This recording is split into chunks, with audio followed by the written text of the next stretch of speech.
You must not attempt this approach to parallels. I have traversed this bottomless night, which extinguished all light and joy in my life. I entreat you, leave the science of parallels alone. Two trains hurtle along tracks side by side, straining every rivet and bolt. It's neck and neck, one locomotive inching in front of the other before conceding ground. Crowds line the sidings, waving flags and cheering for their favourite engine in this unusual race. Then, the unthinkable happens. Gasps ring out as the trains smash into each other, metal folding like paper as they burst into flames.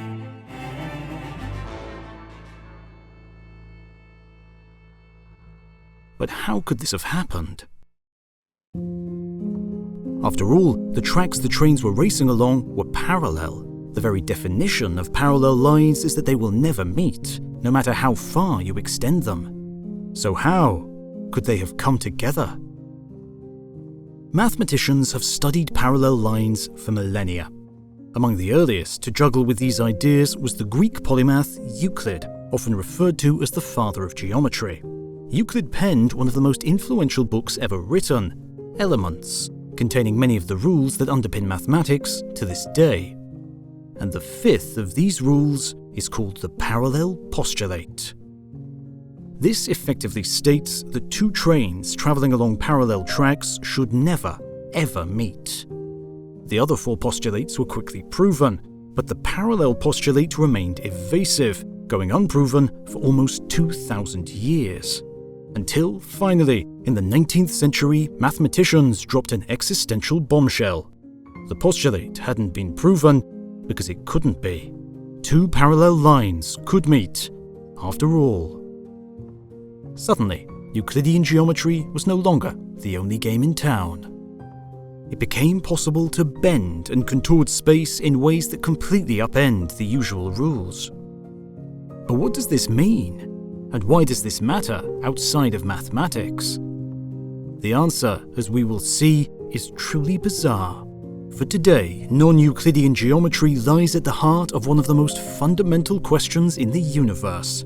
A cosmic question close to the top of the list of those most asked to astronomers. Our journey towards answering this question will take us to bizarre, twisted universes where light loops round and we can see the same galaxies multiple times in the sky. It will guide us through universes folded over on themselves, universes where if you look hard enough you may see yourself staring back, and universes where parallel lines meet again and again and again. It is a trip that will defy common sense, but is guaranteed to leave you with a much deeper understanding of the cosmos in which we live. And the question we will be answering?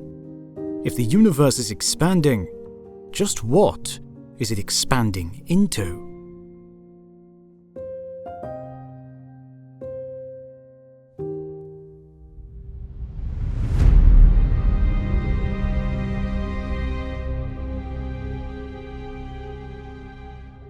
On the 27th of December 2024, a telescope in Chile discovered something that caused the UN to activate a planetary defense protocol for the very first time. The telescope had discovered 2024 YR4, an asteroid the size of a football field that if it hits Earth in 2032 will unleash hundreds of times more energy than the Hiroshima bomb. But the question is, will it? With breaking news like this, especially science breaking news, which is very susceptible to hyperbole, it's hugely important to know where your information is coming from, which is why I use Ground News as an indispensable resource when researching, and they've kindly helped to make this video possible. Ground News gathers the world's news in one place, so you can compare coverage and verify your information. For the 2032 asteroid, it lists 224 news sources all on one handy page, and rates each publication for bias and factuality, as well as providing information about the publication's ownership. For example, one source, listed as mixed factuality, originally ran with the headline, "Graphic shows asteroid the size of a football pitch on course to hit Earth," whereas most of the sources listed as high or very high factuality were more upfront that the chances of impact with Earth are only between 1 and 2%. And so, I encourage you to visit ground.news/HOTU or scan my QR code if you're looking for a quick and easy way to stay fully informed on any topic. Make sure you use my link to save 40% off unlimited access to their Vantage plan, the same one I use.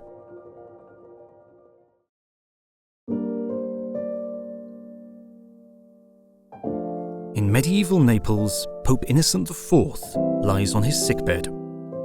The pontiff's advisors have just delivered the crushing news that his papal forces have been overrun by Manfred, the King of Sicily. This devastating development is widely credited as the reason for his death just days later at the age of 59. And yet, in some circles at least, there are growing whispers that the Pope's early demise came from an entirely different source. That he was, in fact, murdered. The proposed culprit? The ghost of a little-known English bishop with whom he'd clashed time and again, a clergyman by the name of Robert Grosseteste. This supposed spiritual assassin was born in the 13th century and rose to become the bishop of the English cathedral city of Lincoln. Quarrelsome and restless, he sought reforms to the Catholic Church that would bring him into direct conflict with Pope Innocent IV as well as King Henry III. Yet it is Grosseteste's contributions to the fledgling field of modern science that are far more noteworthy today. For he was a particularly early advocate of the scientific method and the crucial role of experiment in revealing the hidden laws that invisibly govern our world. To begin with, Grosseteste was the first person in history to correctly explain rainbows as the result of the refraction of light. And light became somewhat of an obsession and played a central role in his version of something bishops and cosmologists both fixate on: the creation of the universe. According to Grosseteste, the universe began when light expanded outwards from a central point before condensing to matter. This was a full 7 centuries before modern astronomers would hit upon a similar notion. And so today, Grosseteste is known in some circles as the Big Bang Bishop. Grosseteste died in 1253 and is buried in Lincoln Cathedral. Miracles were reported at his shrine and he was widely considered a saint in England as a result, although Grosseteste's sainthood was never ratified by the Vatican, in large part due to the rumour that his ghost murdered the Pope. But as we know, Grosseteste's idea for an expanding universe would not be developed in the following years. Indeed, it would take more than half a millennia for it to raise its head again. And interestingly, it was another Catholic man of the cloth that would ultimately rekindle Grosseteste's idea in the early 20th century: the Belgian priest, Georges Lemaitre. Lemaitre was lucky to even be alive at this point. As an artillery officer at Ypres during the First World War, he narrowly escaped the horrors of a cloud of chlorine gas when the wind changed and blew it away from him. Then, in the Second World War, the Americans accidentally bombed his home. In 1927, Lemaitre published his solutions to the equations of Einstein's general theory of relativity, our best and most complete theory of gravity. He wasn't the first to do this. People had been doing it for years. Indeed, Carl Schwarzschild had been one of the first more than a decade earlier, using his solution to propose the idea of black holes. Lemaitre's solutions, however, were different. They implied that the entire universe was expanding. But most ignored his findings. Einstein was among those who were brutally dismissive. "Your calculations are correct, but your physics are abominable," he said. Einstein famously would go on to tweak his own equations to maintain a static universe. However, the seeds of the proof that Lemaitre was right had already been sown, for in 1915, the American astronomer Vesto Slipher had announced his discovery that galaxies appeared to be running away from us. Slipher reached his landmark conclusion thanks to measurements of redshift, one of the most important weapons in an astronomer's armory. First, take light from a galaxy and break it up into its constituent colours, much like Grosseteste correctly assumed raindrops do to create rainbows. Second, look for the dark bands hidden in this spectrum that represent missing colours swallowed by the various chemical elements that make up the galaxy. Finally, measure how far this pattern of lines has been shunted towards the red end of the spectrum, The more pronounced this redshift, the faster the galaxy is receding from us. This was only one half of the puzzle, however. The final missing piece would be provided by Edwin Hubble in 1929. He measured the distances to galaxies before comparing them to the speeds with which the galaxies are fleeing. In doing so, he found a very strict pattern now known as Hubble's law. The further a galaxy is from us, the faster it appears to be running away. How fast? According to modern measurements, about 23 kilometers per second for every million light years. That means there are galaxies in the universe moving away from us faster than the speed of light. And so Hubble immediately knew that Lemaitre was right. The universe is expanding after all, just as the visionary Gross test had suspected centuries before.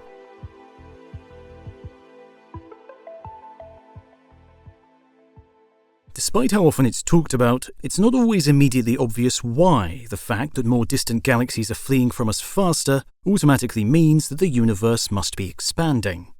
So let's nail the link with a more familiar example of something else that expands. Bread. Bread with raisins in it, to be precise. Imagine mixing and kneading dough before placing it in an oven for an hour to bake. In that time, it will double in size and give you a tasty treat. But now, imagine placing yourself on one of the raisins and looking around at the other raisins as the dough rises. A raisin that was initially 1 centimeter away from you will end up 2 centimeters away at the end of the baking time. It will have moved 1 centimeter an hour. If a raisin was already 2 centimeters away from you to begin with, then it will end up 4 centimeters away, moving at an apparent speed of 2 centimeters per hour. A third raisin, initially 3 centimeters away, would finish the bake 6 centimeters distant, apparently moving at 3 centimeters per hour. In other words, the bigger the initial gap between you and the raisin, the faster you'll see it moving away from you. Why? Because the dough is expanding. It's not that the raisins are moving through the dough, nor is more dough somehow being added. Instead, the gap between the raisins is stretched by the existing dough's expansion. The more dough there was between you and a raisin to begin with, the more pronounced the effect of its expansion. And Hubble's law offers up an identical explanation for galaxies. As Slipher realized, most appear to be running away from us, but the galaxies themselves aren't fleeing through space. Instead, the space between the galaxies is expanding and carrying them ever further from us. The more space there was to begin with, in other words, the further a galaxy is from us, the faster it will appear to move away.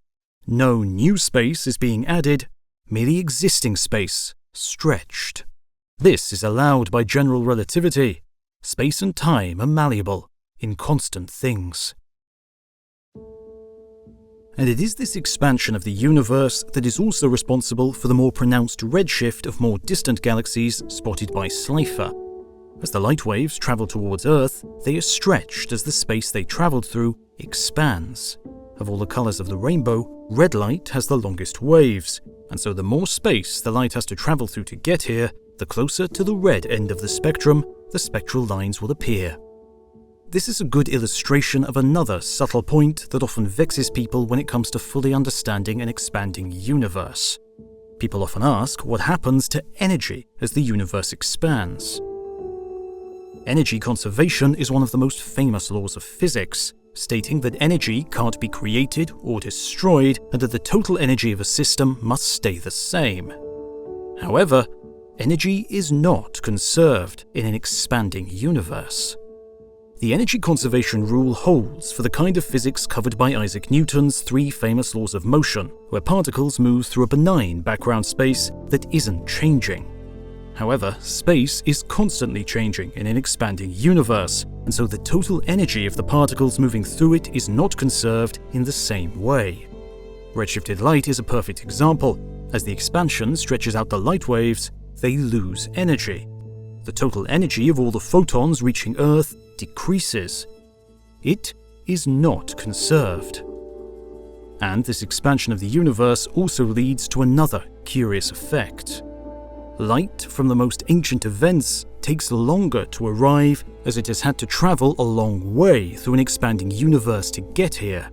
The result is that the oldest objects in the universe appear to evolve almost 5 times more slowly than the same events today.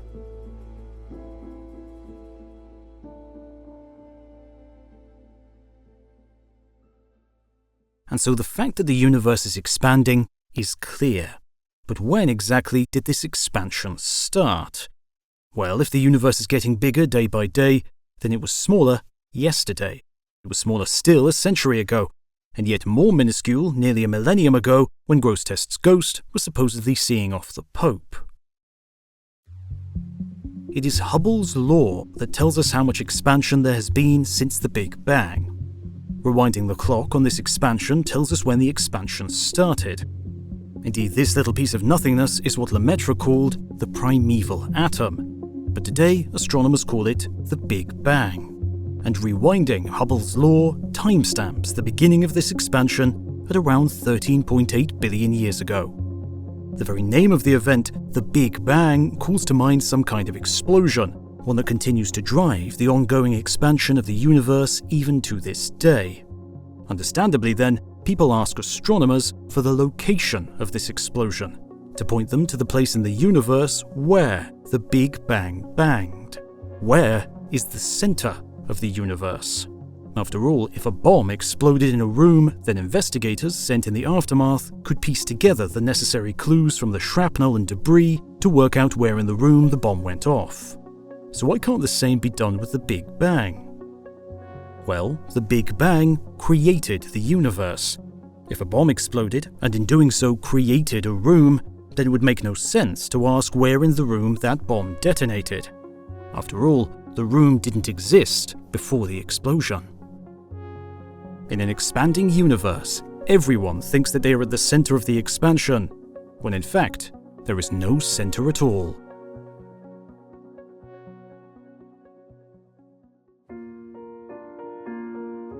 And so, it's clear that the universe isn't expanding from anywhere. But then, what is it expanding into? This is one of the other questions most frequently asked of astronomers, but also one that turns out to be much trickier to answer than it first appears, with deep and profound consequences for the way we understand the universe.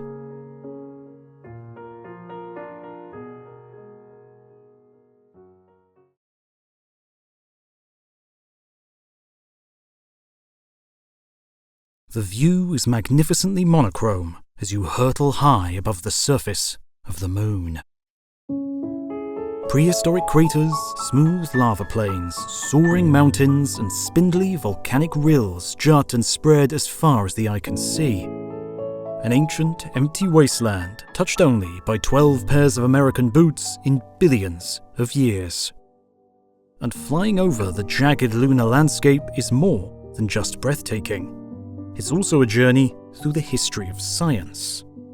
You'll find crater after crater named after the most towering figures to ever contemplate the cosmos. Indeed, this roll call of celestial greatness includes Einstein, Hubble, Slipher, and Lemaitre. But it also includes 2 craters that sit on opposite sides of the moon, one on the northern near side and the other on the southern far side.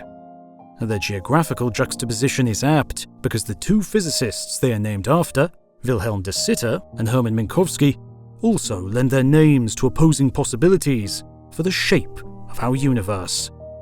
Indeed, which one turns out to be correct governs whether or not the cosmos will ever end, and has important consequences for our question of what exactly the universe is expanding into.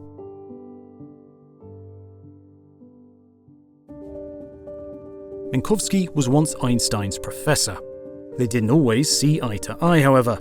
He's a lazy dog who never bothered about mathematics at all, Minkowski once said of the most famous scientist who has ever lived. Indeed, Minkowski was far closer to the legendary German mathematician David Hilbert, who wrote a touching obituary of his friend. Referring to their shared scientific work, Hilbert said, "It seemed to us a garden full of flowers. In it, we enjoyed looking for hidden pathways and discovered many a new perspective that appealed to our sense of beauty. And when one of us showed it to the other and we marveled over it together, our joy was complete." Wilhelm de Sitter, on the other hand, was born in 1872 to a judge the latest in a long line of lawyers stretching back generations. However, Wilhelm would abandon enforcing the rule of law for a chance to understand the hidden rules of the universe. When he died of pneumonia in 1934, the New York Times wrote of him, "He's not a cold, dispassionate juggler of Greek letters, a balancer of equations, but rather an artist. Only the musician can fully grasp what it must have meant to De Sitter to see the cosmos shaping itself in new ways in his formulas." And it is for their work on the overall shape of the universe that the two men are most remembered today. Minkowski space and De Sitter space are different ways to describe the way in which the fabric of the universe curves. Minkowski space is usually referred to as flat, which is not intuitively the clearest way to describe it, because to astronomers and mathematicians, flat doesn't necessarily mean two-dimensional, like a flat sheet. Instead, it refers to space that has zero intrinsic curvature. Indeed, shortly we'll encounter multiple examples of flat shapes that are very much three-dimensional. Shapes drawn in Minkowski space follow the rules of Euclidean geometry. Euclidean geometry may sound unfamiliar, but it is the bedrock of high school mathematics. Triangles drawn in Minkowski space, for example, have angles that add up to 180 degrees, just as our teachers repeatedly tried to drum into us. Parallel lines stay parallel forever. What your teachers probably didn't tell you, though, is that this isn't true for all triangles. And to see why, let's return to the moon. Imagine yourself atop the lunar North Pole. You travel down towards the lunar equator, crossing the De Sitter crater on the way. Upon reaching the equator, you take a 90-degree turn, travel along the equator for a while, then take another 90-degree turn that sets you back on a path to your starting point on the North Pole. Your entire journey traces out a triangle across the craggy lunar surface. However, the base of this triangle already has two angles each equal to 90 degrees. The other angle at the North Pole is not zero, and so the angles in this triangle must add up to more than 180 degrees. In fact, it's possible for a triangle drawn on a sphere to contain up to 540 degrees. And this is an example of non-Euclidean geometry.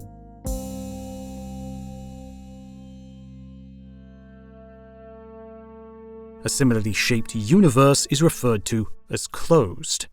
Just like circumnavigating the moon or the Earth, even if you travel in a straight line, you'd eventually loop back round and return to where you started. Space with this kind of positive curvature is known as De Sitter space.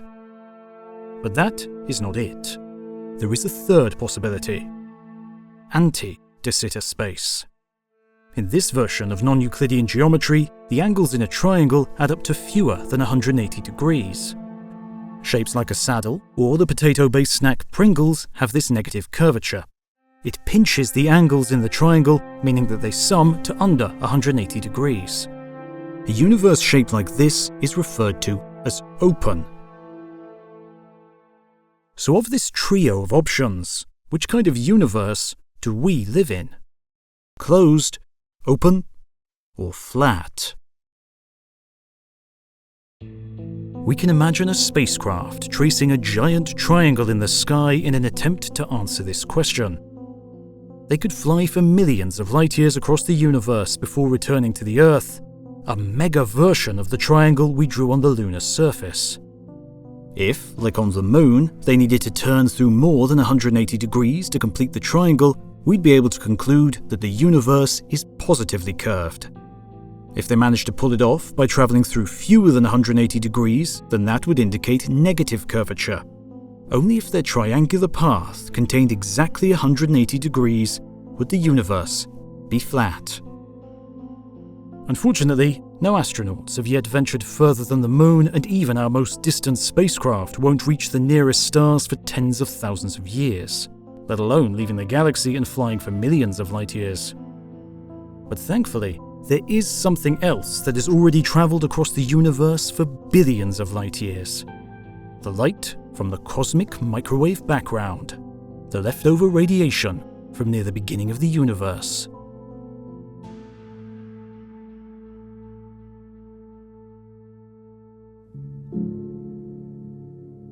Look at a map of the cosmic microwave background and it's speckled with tiny temperature variations. Small regions a little hotter or cooler than the average. They correspond to areas of the baby universe that were a little denser or sparser. Indeed, these regions were the seeds from which structure in the adolescent universe emerged. Denser regions gradually pulled in more material to construct huge superclusters of galaxies. Empty regions became larger as a result, fashioning enormous supervoids. Knowing the expansion history of the universe from Hubble's law, astronomers could work backwards from the megastructures in the modern universe to predict the size of the speckles in the CMB. The answer they get matches their observations perfectly. And this tells us the light from the CMB has travelled through a flat universe to reach us, one governed by the rules of Minkowski space. But that is not quite the end, for astronomers still have to try and work out what's called the topology of the universe.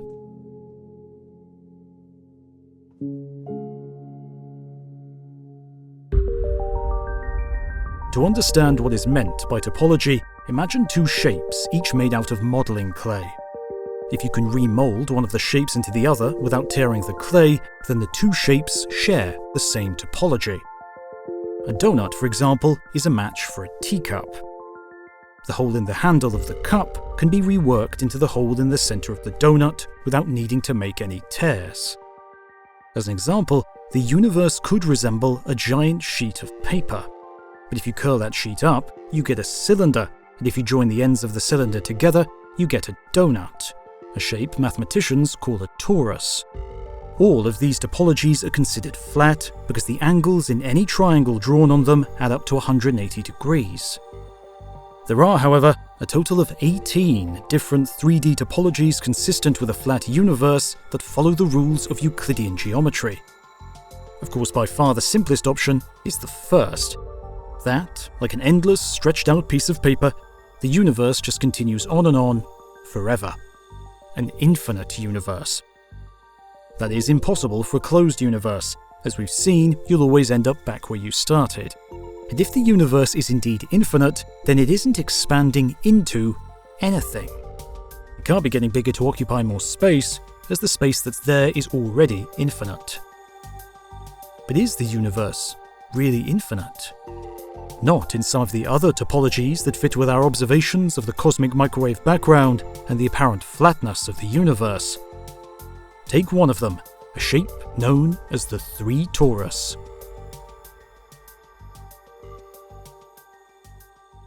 Imagine taking an ordinary cube, then bending a pair of opposite sides around and gluing them together. Then do the same for the other 2 pairs of sides. The result is the 3 torus. If the universe is shaped like this, then travelling away from the Earth in a straight line would eventually see you return to the Earth on a finite closed loop. Other flat topologies also have these closed loops, including the so-called Harnsch-Wendt manifold. It can be constructed by starting with 2 cubes stuck together, then bending the different faces around to join one another. If the universe really has such closed loops, then we could be living in a cosmic hall of mirrors. Light following a closed loop could result in us seeing the same object in different parts of the sky, as its light is bent back round. Indeed, astronomers have been looking for repeating connected patterns in the cosmic microwave background, but are yet to see anything significant. So it remains hard to say if the universe is infinite or not.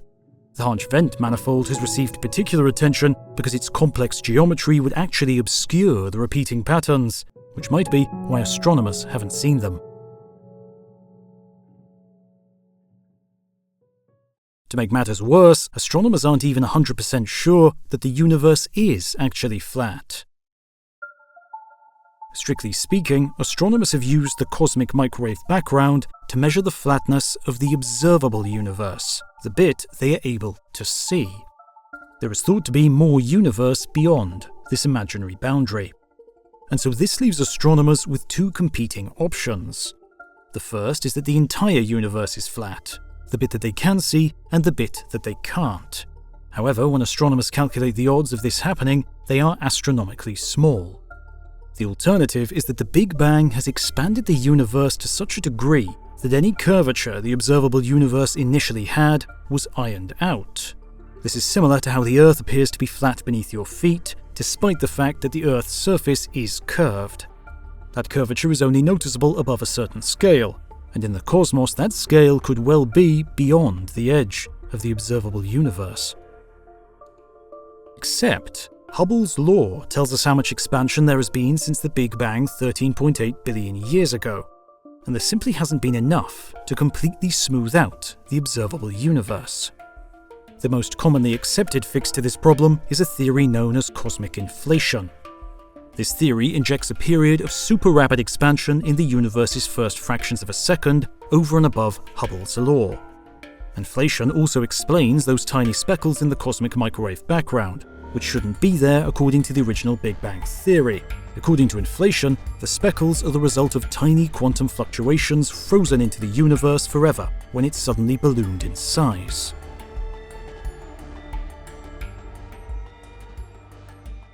Finding definitive evidence for inflation would put the possibility of a non-flat and therefore finite universe firmly back on the table.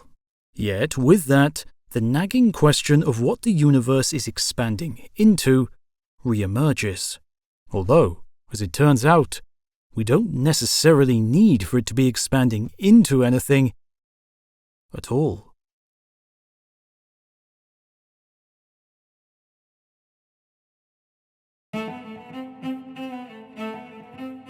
It is the late 1780s. The United States of America has yet to reach its teenage years. France is about to descend into a chaotic revolution that would eventually see King Louis XVI meet the business end of a guillotine. And meanwhile, in Germany, a young schoolboy by the name of Carl Friedrich Gauss is sitting in a classroom listening attentively in a mathematics lesson. The teacher has just set the students a task. They must add up all the numbers from 1 to 100. Within seconds, Gauss pipes up, 5,050, sir. The teacher's jaw drops faster than King Louis's guillotine blade.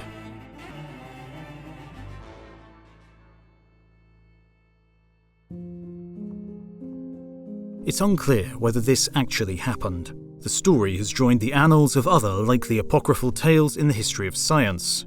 Think Archimedes running naked down the street, or the apple falling on Newton's head.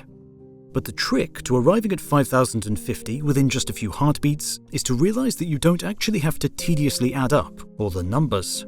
Instead, you pair the numbers off. 1 with 100, 2 with 99, 3 with 98, and so on. Each pair will always add together to make 101. With 50 such pairs, all the young Gauss had to do was multiply 101 by 50 and arrive at the correct answer of 5,050.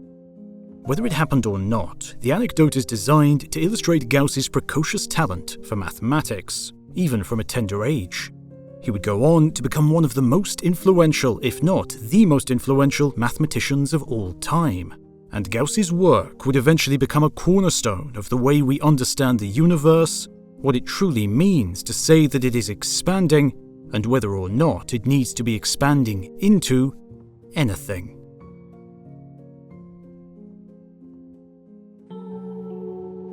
Earlier, we used the analogy of raisin bread to explain the expanding universe. An inflating balloon with coins stuck onto its surface to represent galaxies is another analogy that's often used. As you blow up the balloon, the galaxies move further apart as the rubber between them stretches. In the same way, we do not expand with the expanding universe, so tight are the shackles of our atomic bonds. However, all of these everyday analogies for an expanding universe have their limitations. In both scenarios, the object is still expanding into something, either the oven or the room. And so to understand how the universe itself can expand without needing to expand into anything, we need to enter a baffling branch of mathematics, known as differential geometry. To begin with, imagine a two-dimensional sheet that's then rolled up into a cylinder. To achieve this, you have to curve the sheet through a third dimension that's beyond the sheet itself. Mathematicians call this external dimension the embedding space.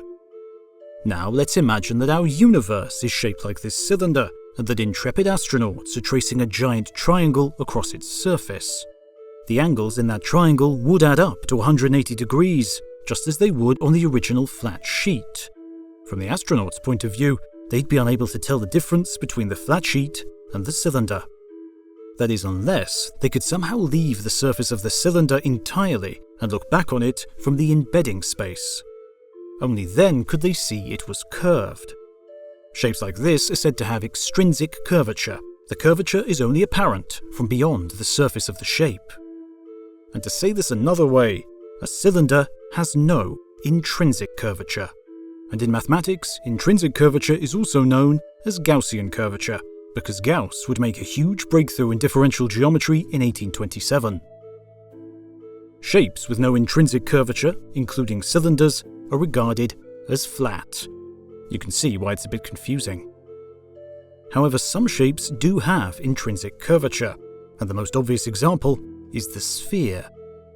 As with travelling across the moon, you don't have to leave the surface of a sphere in order to know that it's curved. The fact that the angles in a large triangle add up to more than 180 degrees tells you that you're on a curved surface without the need for an embedding space. And when Gauss published the details of this idea in 1827, it became known as Theorema Egregium, Latin for remarkable theory.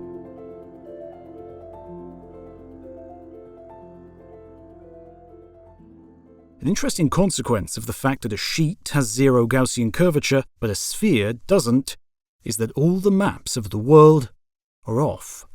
Indeed, a 2D map of a 3D sphere will always be distorted. The most common world maps use the Mercator projection, which is designed to preserve the angles between objects and make navigation easier. However, that means that areas are skewed. Greenland, for example, appears 14 times larger than it really is. There are ways to preserve areas and skew angles instead, such as the Lambert cylindrical equal area projection, but Gauss's remarkable theory tells us that something always has to give. But so far, we have spoken about hypothetical cylinders and spheres and maps of the Earth. What about the real universe in which we live? Fast forward to 1857, and a 76-year-old Gauss is in the audience for a lecture given by one of his former protégés, Bernhard Riemann.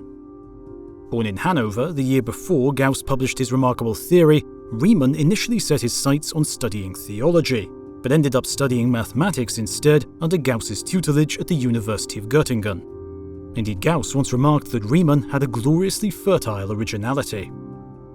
In his 1857 lecture, Riemann set out to extend Gauss's work on differential geometry beyond 3 dimensions.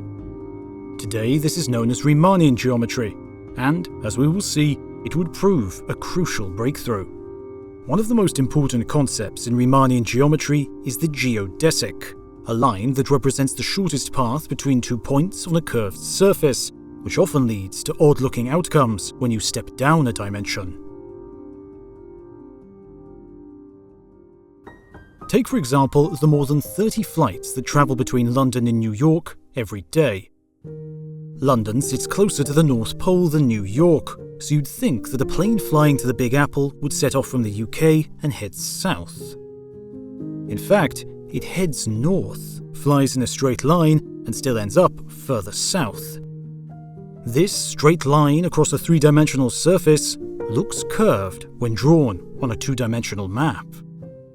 And perhaps even more bizarrely, it's actually possible to travel in a completely straight line from Alaska to India without ever flying over land. When drawn on a 2D map, this journey looks about as far from straight as it's possible to get. However, looking at that path from space, and you can clearly see how straight it is. And these ideas, geodesics and Riemannian geometry, would go on to form the backbone of Albert Einstein's general theory of relativity, our best tested explanation of gravity. General relativity says that the 3 dimensions of space and 1 dimension of time are irrevocably woven together into a 4-dimensional fabric called space-time. Indeed, it was Einstein's grumpy professor Hermann Minkowski who actually coined the term. This means that Gaussian differential geometry, which can only describe curvature in a total of 3 dimensions, is not sufficient. Only Riemannian geometry which generalizes Gauss's work to any number of dimensions, works. According to general relativity, the presence of massive objects curves four-dimensional space-time, and it is this curvature that's responsible for the apparent force of gravity. Earth, for example, doesn't orbit the Sun because there's an invisible force of attraction between them, as Isaac Newton had suggested in the 17th century. Instead, the Sun distorts the fabric of space-time around it, and the Earth is caught rolling around in this distortion. However, thinking of gravity in this way leads to what appears at first to be a controversial statement: that the Earth orbits the Sun in a straight line. At least, that's true in 4 dimensions. Just as the straight London to New York flight path across a 3D surface appears curved when drawn on a 2D map, the Earth's straight path through 4D spacetime only appears curved in 3 dimensions. And this curvature is particularly apparent in an effect known as gravitational lensing. When light from a distant source encounters a massive cluster of galaxies, the light's path appears to bend around it. Riemannian geometry allows astronomers to estimate the amount of space-time curvature required to do this, in turn leading to an estimate for the total mass of the cluster. Usually there appears to be considerably more mass than can be accounted for by adding up all the visible material in the cluster, strongly hinting to astronomers that the difference is made up of invisible, dark matter.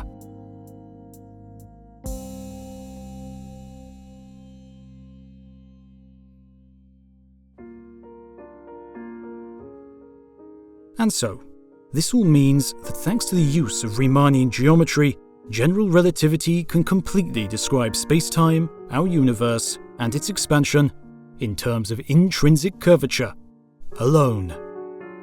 There is no need for an external embedding space, and so no requirement for the universe to be expanding into anything.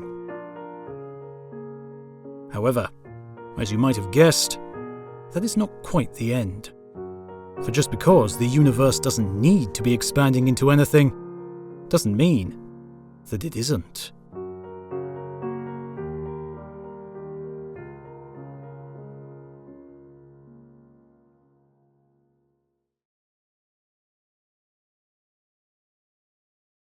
After 7 long months travelling through the solar system, it is the next 7 minutes that will decide the fate of NASA's Perseverance rover. Hurtling through the thin Martian atmosphere at almost 20,000 kilometers per hour, from the planet's surface it looks like a giant shooting star lighting up the daytime sky. Suddenly, the parachute pops and flutters open. The rover rig emerges from its protective chrysalis, stabilized in mid-air by a series of thrusters and finally dangling down from the sky crane on long, puppet-like wires. With the rover safely on the surface, the sky crane powers away so as not to contaminate the pristine environment around Jezero crater that the mission has travelled almost 500 million kilometers from Earth to explore. Landing a car-sized rover on a distant planet is no mean feat, yet this mission has another, even more impressive achievement up its sleeve: a miniature helicopter. Known as Ingenuity, it would go on to make the first powered flight on another world. In fact, it would make a total of 72 flights, despite only being designed for 5.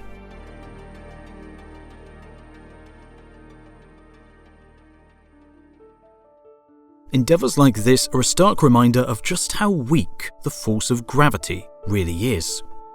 Despite the heft of an entire planet, this tiny aircraft, with a fuselage the size of a tissue box and weighing no more than a bag of potatoes, could climb over 20 meters above the dusty Martian surface. And as well as this, of the 4 fundamental forces, gravity also has the dubious honor of being the least understood, even though its rules were discovered centuries before those of the other 3. Indeed, this is even more perplexing, considering that gravity is the force that most obviously affects our day-to-day lives. To underscore the disparity between gravity and the other forces, imagine 2 electrons. Their gravitational attraction is 100 tretacillion times weaker than the repulsive electromagnetic force between them. That's a 1, followed by a staggering 43 zeros. This gulf in their might is particularly troublesome because physicists assume that all four fundamental forces were once united into a single force immediately after the Big Bang, before peeling away from each other in the universe's first slivers of a second. Indeed, there is already concrete evidence that the electromagnetic and weak forces were once the electro-weak force, and the rules that describe the strong force are so similar to those belonging to the electro-weak that they appear a perfect fit. We just haven't ramped up the energy of particle accelerators enough yet in order to find proof. But gravity, however, remains firmly out in the cold. As we've seen, it's described by Einstein's general theory of relativity instead, a theory that doesn't play nicely with the quantum field theories we used to describe the other three forces. And so, if all four forces were once equal in strength, what happened to relegate gravity to such a lowly footing? Well, the answer could lie in a sci-fi sounding branch of physics known as the brain world, a truly bizarre theoretical example of an embedding space.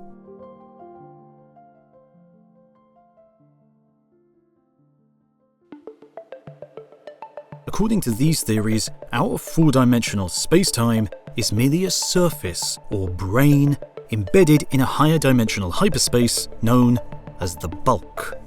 The word brain is a shortened form of membrane. Perhaps the easiest way to picture this is to drop down a dimension.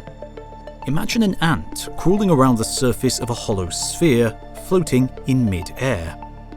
That ant would be confined to a 2D surface, a brain embedded in a 3D bulk. And in the same way, we could live on a 4D surface embedded in a bulk with at least 5 dimensions. This brain world has its roots in string theory, which is one attempt to unite gravity with its fellow forces. According to string theory, subatomic particles are made of tiny vibrating strings, and within this theory, just as you can play stringed instruments in different ways to create different notes, so nature plays these strings to create different particles. And a family of particles called bosons is particularly important because they are responsible for carrying forces. Indeed, it is only by exchanging bosons that magnets can attract or repel each other, for example. Atomic nuclei are only held together by the strong force because bosons called gluons are being exchanged between their constituent parts. Physicists have already experimentally verified the bosons behind 3 of the 4 fundamental forces, but they have yet to discover one linked to gravity. If it does exist, this graviton is proving particularly hard to find. Despite its elusiveness, the graviton could be the key to unlocking the mystery of why gravity appears so much weaker than the other 3 fundamental forces, with huge implications for what the universe is expanding into.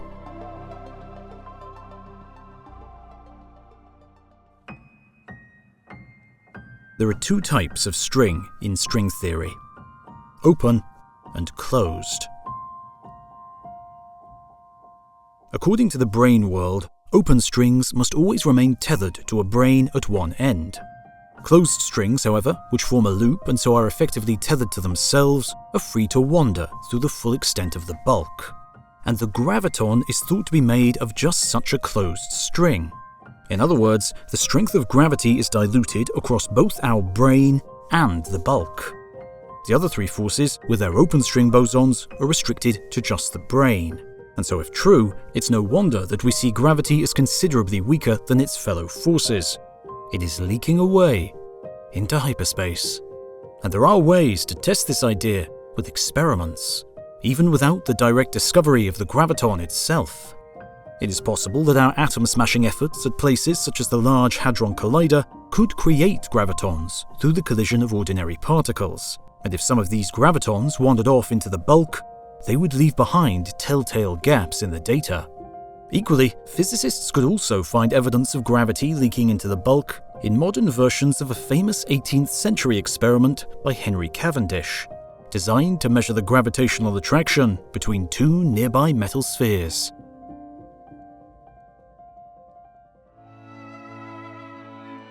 Forces usually follow what physicists refer to as an inverse square law. If you double the distance between 2 spheres, their gravitational attraction drops to 1/4. Treble the distance and it drops to 1/9. The same holds for the strength of the electromagnetic force between magnets. Now let's imagine that wandering gravitons are causing gravity to leak away into a single extra dimension. In other words, a 5-dimensional bulk. Gravity's potency should fall away more quickly, and it will follow an inverse cube law instead. That means doubling the distance between two masses would see their attraction drop to an eighth instead of a quarter. In order to be consistent with the apparent weakness of gravity that we observe, this divergence from the inverse square law would show up over distances roughly equal to the gap between the Sun and the planet Uranus, and so clearly astronomers would have noticed such a deviation by now. The orbits of the two outer planets would follow different gravitational rules to those of the inner planets. However, the more dimensions you add to the bulk, the more avenues there are for gravity to leak. This would lead to a greater deviation from the inverse square law as the strength of gravity drops even faster. But it would also reduce the distance over which this deviation becomes apparent. Indeed, for just 2 extra dimensions, it drops dramatically from a literally astronomical distance to a mere 0.3 millimeters. That may still sound relatively large, certainly compared to the size of atoms, but measuring gravity on this scale is currently beyond our capabilities. Though in 2021, a groundbreaking modern version of the Cavendish experiment did measure the gravitational attraction between two 90-milligram gold spheres separated by 40 millimeters. There was no deviation from the inverse square law.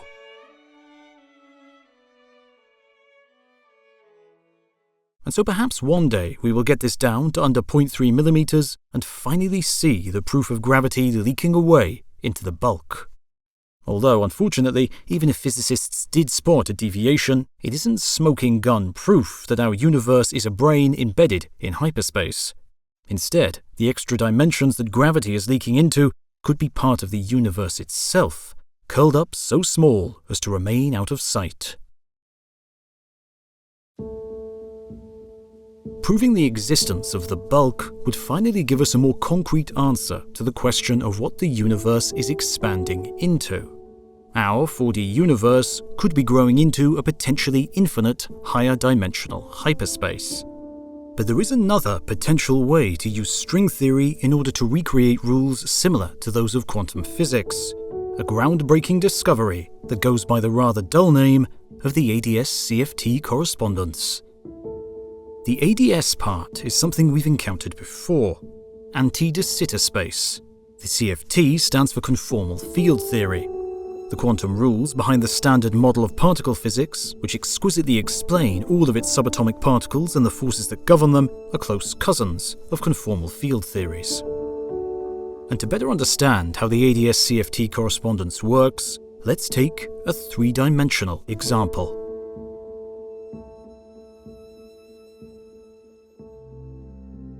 First of all, imagine a disk that resembles an elaborate floor mosaic. It is made up of triangles and squares that follow the usual rules of anti-de Sitter space. As a reminder, that means the angles in the triangles add up to less than 180 degrees, and squares have angles that are pinched at the corners. Next, stack multiple copies of this disk on top of one another to form a cylindrical universe. This is an example of 3-dimensional anti-de Sitter space. Measure the angles of a triangle anywhere within it, and they will add up to less than 180 degrees. But this cylinder has an unusual and critically important property. Put yourself at any point on the boundary, and the space immediately around you will follow the rules of Minkowski space instead. In other words, the boundary of this anti-de Sitter space is flat. And so given that the universe around us also appears flat, could our cosmos be the boundary of a higher dimensional anti-de Sitter bulk? That's the working idea behind the ADS-CFT correspondence. In theory, the bulk can have any number of dimensions, and the boundary will always have one fewer. But what's remarkable about the ADS-CFT correspondence is that if you apply string theory to a 5-dimensional anti-de Sitter bulk, the resulting physics on the 4-dimensional boundary are exactly the same as the rules of quantum physics. That's the correspondence part, a twinning of the physics of the bulk and the boundary. The two things are exactly equivalent.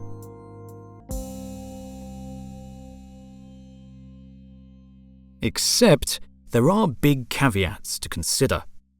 In the ADS-CFT correspondence, the 4 dimensions on the boundary are all dimensions of space.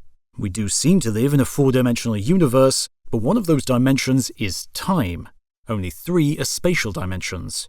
As well as this, the conformal field theory that appears on the boundary is a very close match to quantum physics, but not a perfect one. And so for now, the ADS-CFT correspondence is not a complete description of our reality. But when it was first proposed in the late 1990s by the Argentine physicist Juan Maldacena, it was a shot in the arm for an older theory known as the holographic principle. The hologram on the back of a credit card may give the illusion of looking 3-dimensional, but in reality, all the information is encoded on a 2D card. Likewise, with the ADS-CFT correspondence, all the information about the 5D bulk is encoded on the 4D boundary. In fact, the ADS-CFT correspondence is sometimes called Maldacena duality for this very reason. It's also possible to take the same idea and drop down a dimension or 2. Indeed, our universe seems to have 3 spatial dimensions, but could all the information about this universe actually be encoded on some distant 2D boundary? Could the whole cosmos be a hologram? It's certainly a tantalizing prospect, and one that helps physicists solve other thorny issues, such as what happens to information falling into a black hole. However, the holographic principle remains notoriously hard to test, yet it is a great illustration of the mental gymnastics and flights of fancy that physicists are willing to endure in the search for answers to one of the universe's greatest of questions. We've known for nearly a century that the universe is expanding. The work of Gauss and Riemann led us to Einstein, who told us that the universe doesn't need to be expanding into anything at all. And yet, the idea of higher dimensions just won't go away. Although should we ever find them, what is the universe expanding into certainly won't be the only monumental question being answered.